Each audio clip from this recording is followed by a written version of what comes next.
Chapter 1: The Quiet Before the Storm. The year was 2375, and humanity had long since transcended its terrestrial beginnings. Having colonized over 100 worlds and established colonies across the Milky Way, humans had become a proud and industrious species. But they had also drawn the attention of more advanced civilizations that saw the upstart humans not as equals, but as potential slaves, or worse, prey. Among these civilizations was the Tylari Galactic Empire. The Tylari were an ancient race of beings whose civilization spanned thousands of years. Their empire was vast, stretching across multiple star systems, each world subjugated under their iron-fisted rule. Advanced in technology and culture, the Tylari looked upon humans with condescension. To them, humans were little more than primitive creatures, reckless and impulsive, destined to fall in line or be crushed underfoot. But they underestimated one thing: the human spirit. Chapter 2: First Contact. The Tylari Empire first encountered humanity in 2299, when a Tylari scout ship entered the Sol system. A human vessel, the Stellar Horizon, was the first to make contact. Its captain, Samantha Lai, tasked with a routine deep space exploration mission. The Tylari ship's response was swift and brutal. Their vessel, the Isdaran, a warship the size of a small moon, destroyed the Stellar Horizon with a single strike, leaving nothing but dust behind. No warning. No demand for surrender. The Tylari simply assumed that humans would be like the countless other species they had wiped out in their expansion. Humanity's reaction was equally swift. The Earth Alliance, a coalition of the most powerful human governments, immediately declared war on the Tylari Empire. But they were woefully unprepared. The Tylari fleet descended upon Earth like a tidal wave, and humanity's defenses buckled. Within days, most of Earth's cities were rubble, its governments in disarray. The Tylari were swift, precise, and ruthless.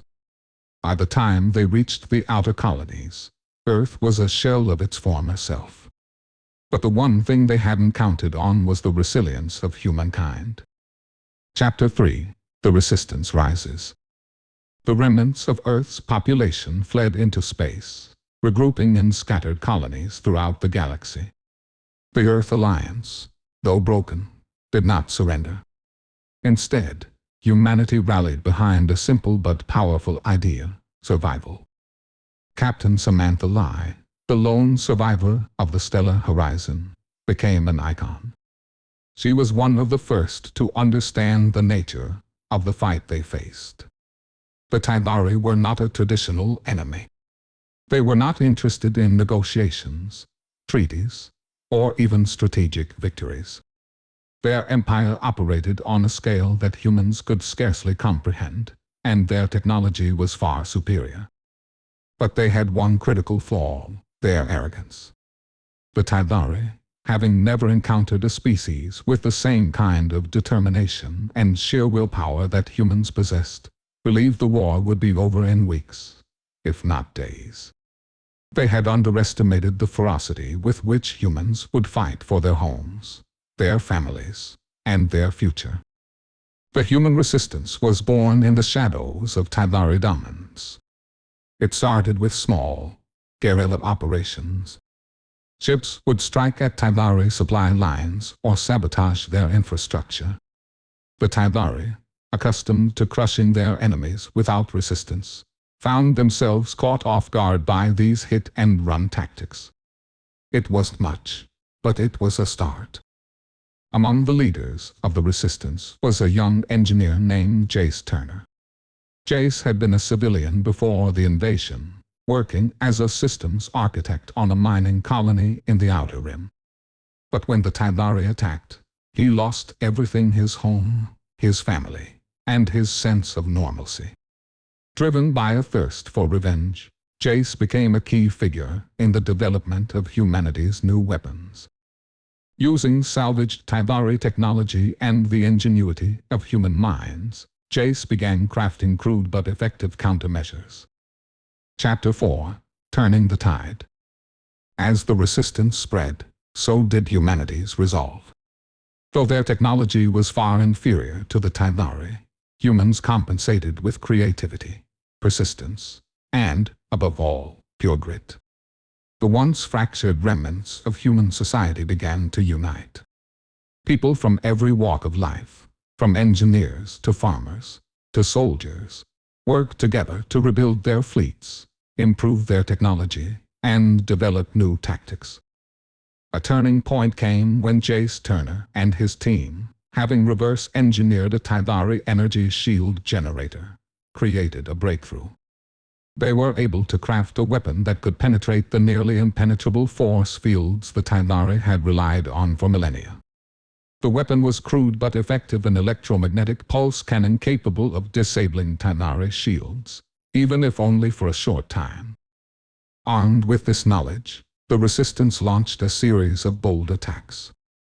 The first major success was the capture of a Tydari frigate, the Glorious Shard, which had been scouring the outer colonies for survivors. Using the new weapon, they disabled the ship's shields and boarded it, killing or capturing its crew. This victory marked a turning point in the war. The humans, once on the brink of extinction, now had hope. The Tydari Empire, vast and overwhelming, was not as invincible as it seemed. The Galactic Empire had become overconfident, underestimating the resilience of its adversary. The Tydari, however, were not content to take these losses lightly. They retaliated fiercely, using tactics that bordered on genocidal. But even as the Tydari pressed their advantage, humanity found new ways to fight back. They developed new tactics, new strategies, and most importantly new alliances. Chapter 5: The Human Spirit. In the years that followed, humanity's resolve only grew stronger. Despite facing overwhelming odds, the human resistance fought with unmatched tenacity. They created new weapons, from makeshift starships to advanced cybernetic enhancements. They even employed tactics from ancient warfare, using psychological warfare to undermine the Tydari's belief in their superiority. One of the most iconic moments of the war came during the siege of New Earth. The Tydari launched a full-scale invasion of the planet in a bid to finally crush the human rebellion. The entire fleet descended on the Earth's atmosphere, sending wave after wave of destruction. But humanity would not surrender. Captain Samantha Lai, now commanding a fleet of ragtag ships, led the charge to defend Earth. In an act of unparalleled bravery, she flew directly into the heart of the Tydari fleet, drawing fire away from the remaining human forces. Her ship, the Horizon's Hope, took hit after hit, but her crew held firm, fighting with everything they had. Lai's leadership inspired thousands, even as the situation seemed increasingly hopeless. In the final moments of the battle, when the Tydari were on the brink of victory, humanity unveiled its most daring weapon, the Fury Bomb, a device capable of wiping out entire fleets with a single blast. Designed by Jace Turner, the Fury Bomb was humanity's answer to the Tydari's superior firepower. The bomb was launched from a small, unassuming ship barely able to survive the final assault. As it soared toward the heart of the Tydari fleet, Captain Lai's ship, the Horizon's Hope, made one final, heroic sacrifice. It collided with the nearest Tydari flagship, forcing it off course and allowing the Fury Bomb to hit its target. The explosion was catastrophic. It tore through the Tydari fleet, obliterating their most powerful ships in a single instant. The shockwave reverberated across space, and the Tydari fleet was shattered. Chapter 6: Victory. The destruction of the Tydari fleet at New Earth was a decisive moment in the war. The Tydari Empire, reeling from the loss of its mightiest armada, began to crumble. The humans had fought back not with superior technology or numbers, but with sheer willpower and the strength of their unity. For the first time in centuries, the Taidari were on the defensive. It took several more years of brutal warfare, but humanity's perseverance paid off. One by one, the Taidari strongholds fell, until, in 2385, the final Taidari emperor, Silfar the Eternal, was captured and forced to surrender. The Galactic Empire that had once seemed invincible was no more, its rulers brought low by the will of a single species that refused to bow down. The war had cost humanity dearly millions of lives, the loss of entire worlds, and countless sacrifices. But in the end, humanity had triumphed, not with superior weaponry or technology, but with something far stronger, grit. The Taidari Empire, so sure of its own superiority, had learned the most important lesson of all: never underestimate the strength of a species determined to survive. Chapter 7: A New Dawn. The war was over, but the work was just beginning. Humanity was not content to simply rest on its laurels. They had won their freedom, but they knew the price of complacency. New alliances were formed, new treaties were signed, and humanity began to rebuild. The scars of the war would never truly fade, but the spirit of the human race, stronger than ever, had proven that no empire, no matter how mighty, could stand against the power of sheer will. As the human fleets expanded once more, they were no longer a people driven by the need for conquest. Instead, they sought peace. Chapter 8: The Price of Victory. In the aftermath of the fall of the Taidari Empire, humanity celebrated its hard-won freedom, but there was little time to bask in victory. The cost of the war was incalculable: billions of lives lost, entire colonies reduced to rubble, and many of Earth's most revered cities now lost to the ashes of history. New Earth was a barren wasteland, its once pristine oceans and forests now scorched and poisoned. The emotional and psychological toll was perhaps the heaviest of all. Survivors carried their scars: those who had seen their families butchered by the Taidari, those who had witnessed the destruction of entire worlds, those who had fought on the front lines and seen the horrors of war firsthand. The human spirit had been tested in ways no one could have anticipated. Yet, somehow, it endured. But for how long? Even now, as the last remnants of the Taidari fleet were being dismantled, and the last of their colonies fell under human control, there was a looming uncertainty. The war had not only devastated the galaxy, it had also left deep, open wounds in the hearts and minds of those who had fought it. People had lost loved ones, homes, and entire ways of life. Captain Samantha Line, once the face of humanity's resistance, found herself haunted by those losses. She had led the charge during the final battle at New Earth, sacrificing her own ship, the Horizon's Hope, and her crew to destroy the Taidari flagship. The explosion had been so powerful that it left her with a permanent mark, a streak of burns along her arm where the ship's reactor had gone critical. Lai found herself facing a different kind of battle now: the emotional wreckage of war. Survivors came to her for guidance, but she felt as lost as they did. While she had won humanity's freedom, she had no idea how to guide the people forward in this new galaxy, one now left without the rigid structure of the Taidari Empire to hold it together. The first challenge, however, was rebuilding the alliance that had been so crucial in the war effort. The human race might have been united against a common enemy, but the war had tested every human civilization. There were deep divisions within the human colonies now: tensions between the Earth Alliance's central government and the fringe colonies who felt the old powers had abandoned them during the darkest days of the war. The very same people who had once been the backbone of the resistance now found themselves disillusioned by the slow pace of recovery and the rise of new political elites. But the human race had always been a restless, dynamic force.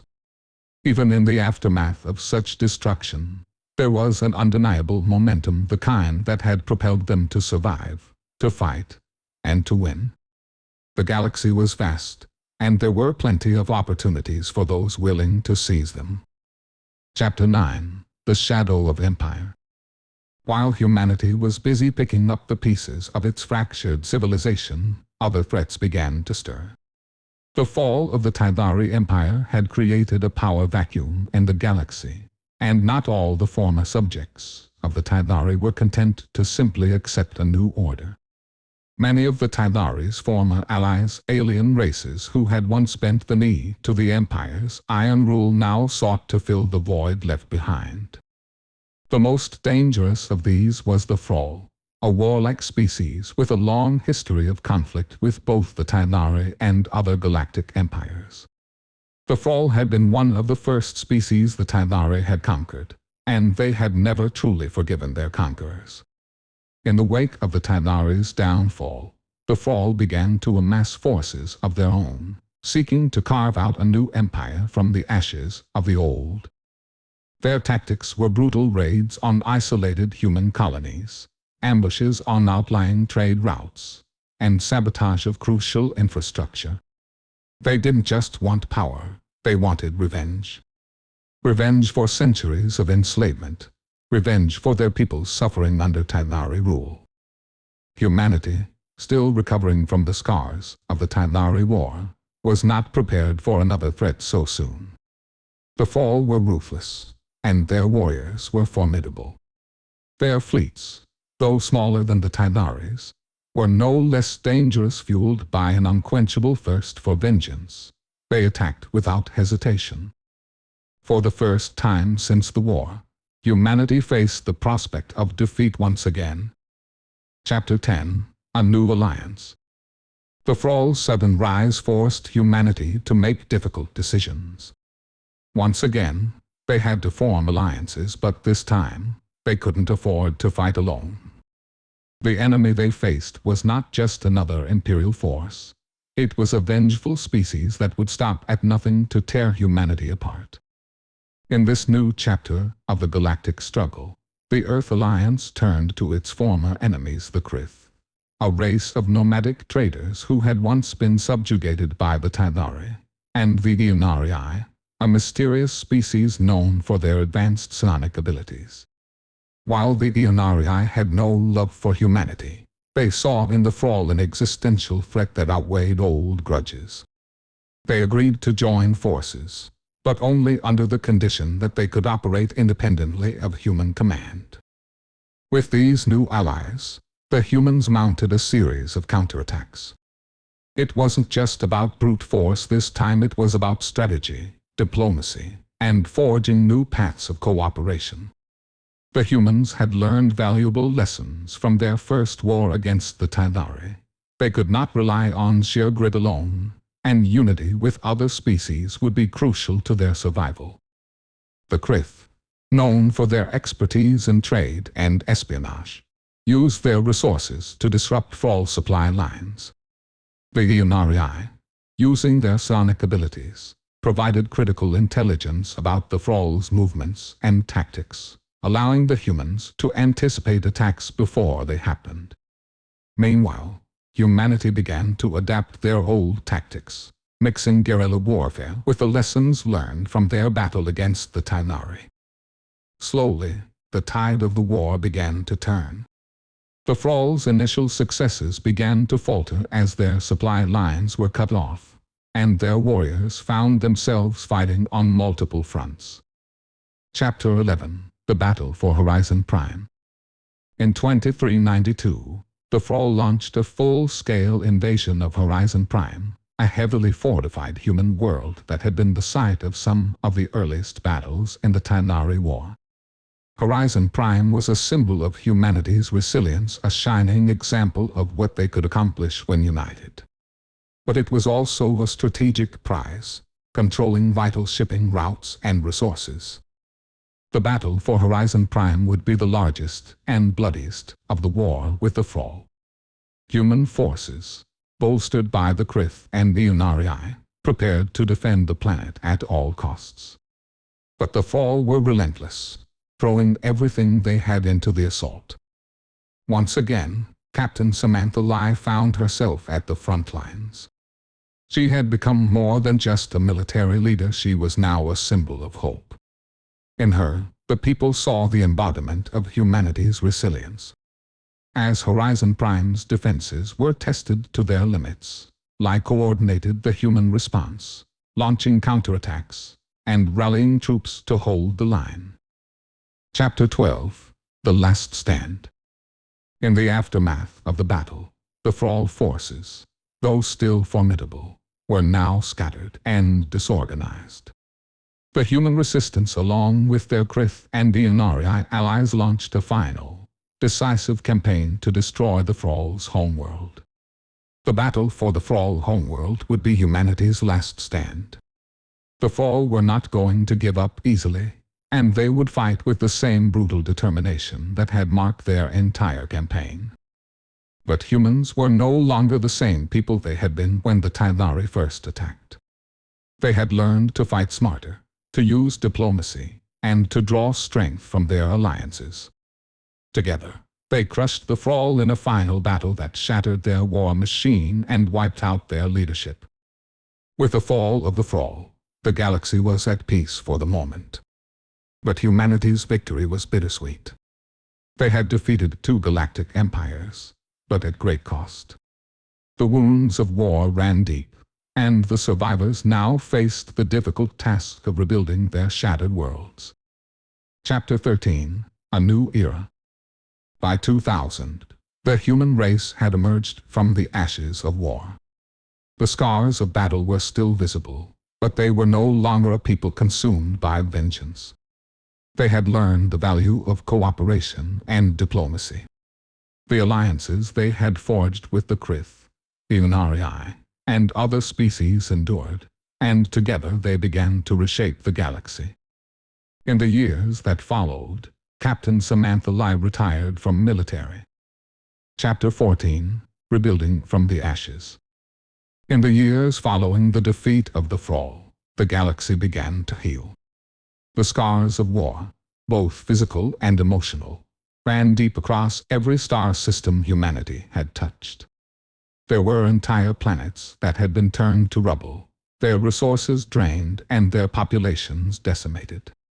But the human spirit, battered yet unbroken, pushed forward.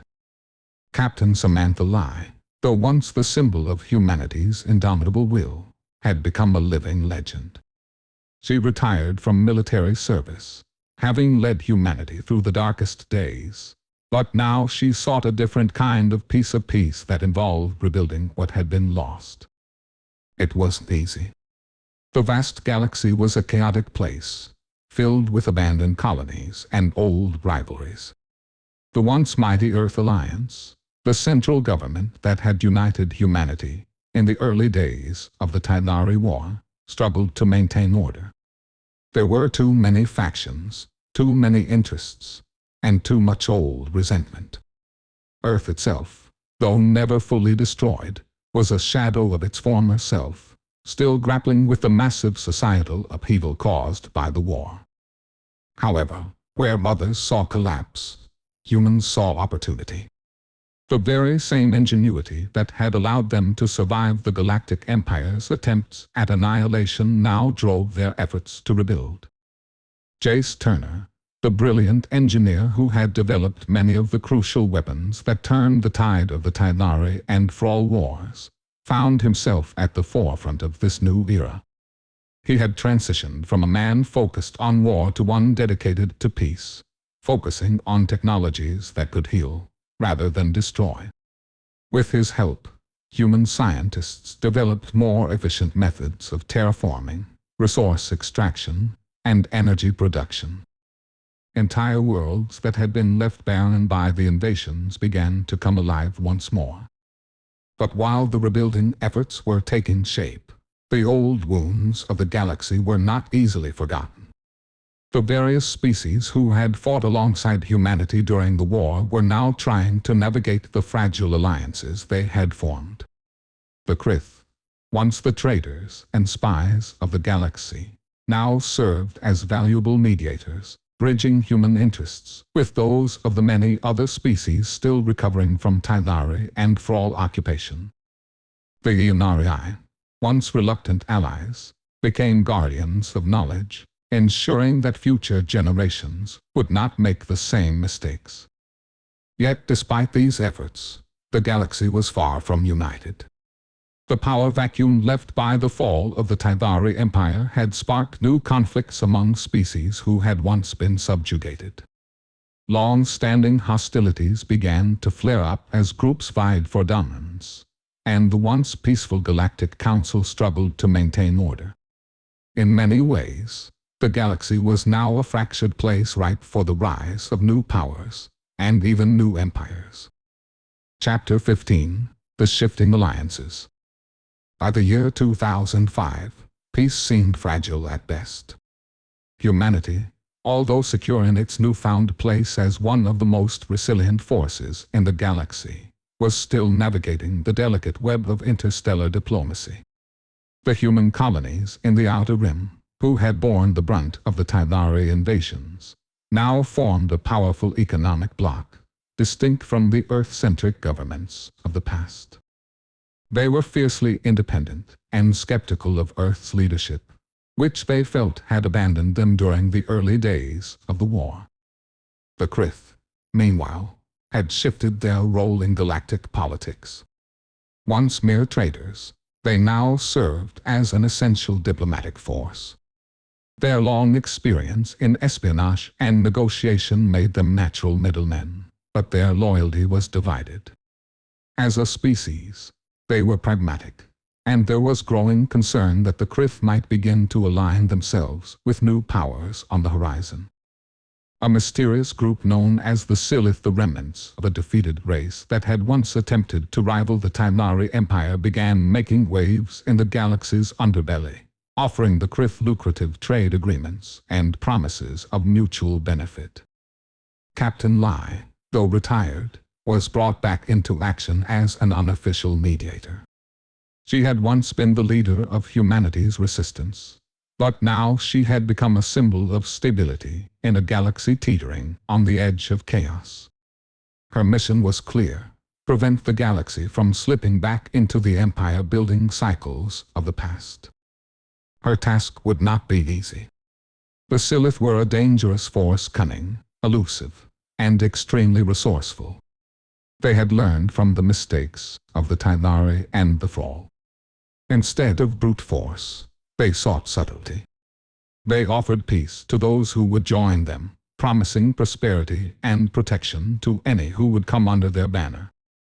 But what they really wanted was influence, control over the new order that was emerging.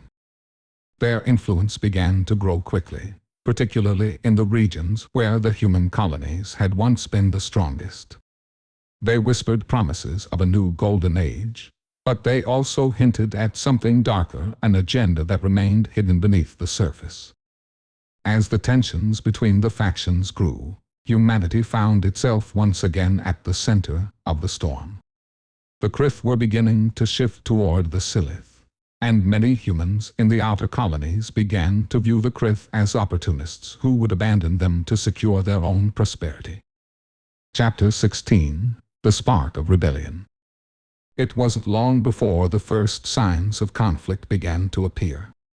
The Outer Rim colonies, left to rebuild in the aftermath of the wars, had developed a deep sense of autonomy. They had been abandoned during the worst years of the Tylari invasion, left to fend for themselves while Earth had focused on repelling the Empire's relentless assault. Now, these colonies were increasingly disillusioned with Earth's leadership. A rising movement, calling themselves the Second Dawn, began to gain traction. They called for independence, arguing that the central government had done little to address the needs of the frontier colonies, many of which were still struggling to rebuild. Their rhetoric was simple: Earth had been complacent during the wars, and now the outer colonies had the power to reshape their own destinies. The Second Dawn movement quickly grew into something more, something dangerous. As they began to stockpile weapons and secure alliances with mercenaries and disillusioned former soldiers, it became clear that their goals were more radical. They didn't just want independence. They wanted a new political order, one where the old Earth-centered government was dismantled entirely. And to achieve this, they were willing to take any means necessary. It wasn't long before the first shots were fired. A skirmish broke out on a mining colony called Volta 6, a vital hub for rare resources needed for shipbuilding.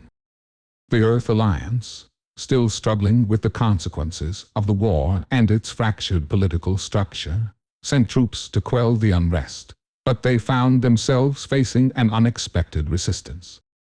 The Second Dawn had organized a well-coordinated defense, and within days, the conflict had escalated into full-scale warfare. Chapter 17: A New War. By 2410, humanity found itself in yet another war, this time, not against a galactic empire or alien species, but against its own. The Second Dawn movement had grown exponentially, aided by the influx of mercenaries and defectors from the former Tydari and Thrall war machines. Their goals were clear: dismantle the Earth-centric government, create a new order, and ensure that the outer colonies would never again be sidelined. Captain Lai, despite her retirement, found herself once again at the heart of the conflict. Earth's military was fragmented and demoralized, still recovering from the wars of the past. Yet, as a symbol of humanity's resilience, she was called upon to lead. The question, however, was no longer about survival. It was about what kind of future humanity would have. Would they continue to be united, despite their differences, or would they fracture into new factions and empires? Lai understood the stakes better than anyone. The galaxy could not afford another empire-building cycle, another bloodbath. As the Second Dawn movement spread through the galaxy, she worked tirelessly to create a coalition of moderate forces, humans who saw the dangers of extremism and wanted to chart a different course. She reached out to the Krith, to the Ionari, and even to former enemies, in a bid to prevent the galaxy from descending into civil war. But time was running out. As tensions mounted, it became clear that this would be humanity's defining moment. Would they fall back into the cycle of war and conquest, or would they find a way to build a lasting peace? The galaxy, once again, stood on the brink. Chapter 18: The Final Choice. In the year 2415, the galaxy faced its most crucial test yet. The Second Dawn movement had become a powerful force, and the factions led by Captain Lai and the remnants of the Earth Alliance were stretched thin, facing multiple threats from within and beyond. The Krith, sensing the growing instability, began to play both sides, hedging their bets. The Ionari, weary from centuries of conflict, withdrew from the political arena, leaving humanity to fight its own battles. As the war between the Earth government and the Second Dawn reached its climax, Captain Lai stood before the galaxy's leaders, representing a final, fragile hope for peace. The choice was stark. Humanity could choose to rebuild, but only by confronting its darkest impulses, its history of violence, empire building, and subjugation. Or it could descend into a new age of chaos, divided once again by the same forces that had once threatened to destroy it. The choice was humanity's to make, and the answer would determine whether the galaxy would remain a place of hope or whether it would spiral into a new era of endless conflict. Chapter 19: The Dawn of a New Era. The galaxy was on the edge of collapse. The Second Dawn movement, once a beacon of hope for the disenfranchised colonies, had grown into a militant, all-consuming force. Earth's fragile government had fractured under the weight of its own internal divisions. Long-standing tensions had erupted into full-scale conflict. The Krith, ever pragmatic, sat on the sidelines, offering their support to whichever side seemed most likely to bring them the greatest reward.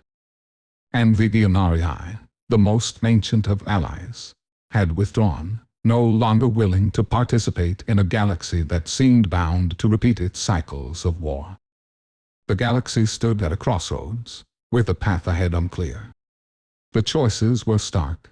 Would humanity plunge into another age of empires, where power was seized through violence and the blood of millions?